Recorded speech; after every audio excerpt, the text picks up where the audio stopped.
Kimani Ichung'wah will speak. Thank you, Honorable Speaker. Ichung'wah will speak. Thank you, Honorable Speaker.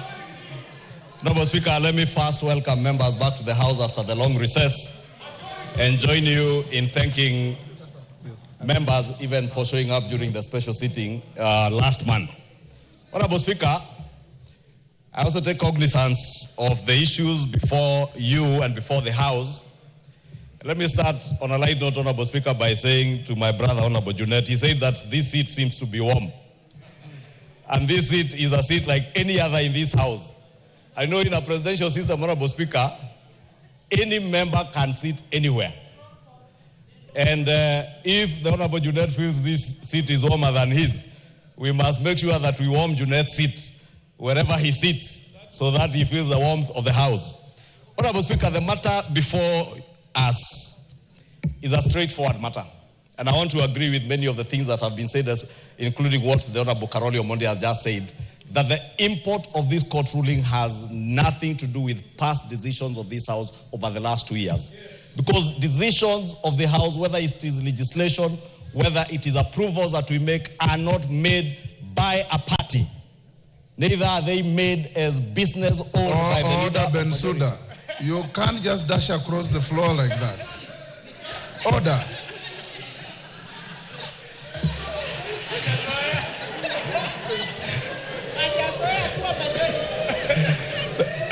Thank you, Honorable Speaker. Honorable Bensouda is not used to sitting on this side of the House, so we may forgive her.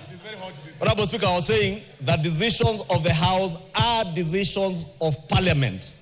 That is why when we move a bill, a government bill, moved by the leader of majority, when it is approved by the House and enacted as law, it becomes an act of Parliament, not an act of the leader of majority or an act of the government of Kenya. It becomes an act of Parliament. And therefore, all previous decisions made by this House have been decisions of the House, and the House subsists as it were on the 9th of August 2022 as it is today, Honorable Speaker, with the unfortunate loss of one or two of our members who have lost, one through a by-election and one by passing on. Honorable Speaker, we also have a very good constitution, Honorable Speaker. And as much as I respect the decision of the court, I completely disagree with the court in many aspects, and some of which have been touched on. I do not want to dwell on to them, Honorable Speaker. But the question that we need to ask you, Honorable Speaker, and ask ourselves, what is it out of the 34 prayers? Honorable Speaker, there is a lot of loud consultations behind me. Order, members. I was saying, Honorable Speaker, the gentleman who went to court with a total of 34 prayers before the court. Amongst those prayers was a declaration by the court that the Azimio coalition be declared as a majority party and the leader of the Azimio coalition in Parliament be declared as the majority leader in the House. The court declined to give that declaration or that ruling. The only ruling out of the 34, Honorable Speaker, that was given by the court was to annul your ruling of October 2022.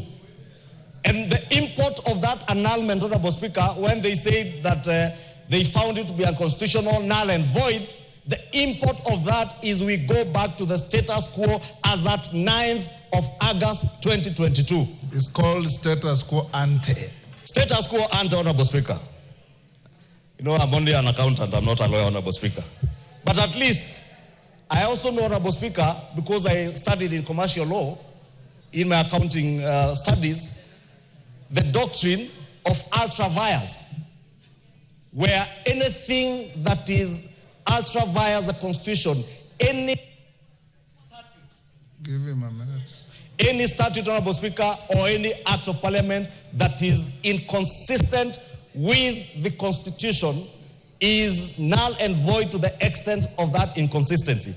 And I was saying we have a beautiful Constitution because this Constitution gives powers, or rather powers to enjoy rights. including the right of association, which is the most important thing in our Constitution. Chapter 4 is what, Chapter 4 for Constitution on the Bill of Rights is what has built our Constitution as amongst the most progressive constitutions in the world. Therefore, the members, the 14 members in question, Honorable Speaker, from UDM, PA, MDDG, MCCP, enjoy certain rights that not an act of parliament can take away from them, including the right to associate. No court, no law can tell the member for Ugenya, MDDG, that he must remain in the Azimio. There is no court, no act of parliament, including the Political Parties and the Political Parties Coalition Act that was acrimoniously passed in this House at the tail end of the last parliament, can force the 8 members of UDM to associate with Azimio. That cannot happen, Honorable Speaker, and that is why, to a large extent, I disagree with the court, because those 14 members enjoy certain inalienable rights to enjoy their rights of association, to associate with the political coalition they desired. And they told us, the Honorable Speaker, letters were tabled, including letters, Honorable Speaker, that I have seen from the Registrar of Political Parties, ascertaining that MDDG, UDM, PA, Maendeleo Chap have left Azimio. The leader of Jubilee Party in this House, Honorable Speaker, the Honorable Sabina Chege, has today enjoys a position as a whip of an independent parliamentary political party called Jubilee. On that basis, Honorable Speaker, Jubilee then cannot and shall not and shall never be counted as part of Azimio. Therefore, Honorable Speaker, Honorable Speaker, we are inviting you to make a decision on the status quo ante. On status quo ante, Honorable Speaker, it is up to you as a Speaker to now make a fresh ruling, since your ruling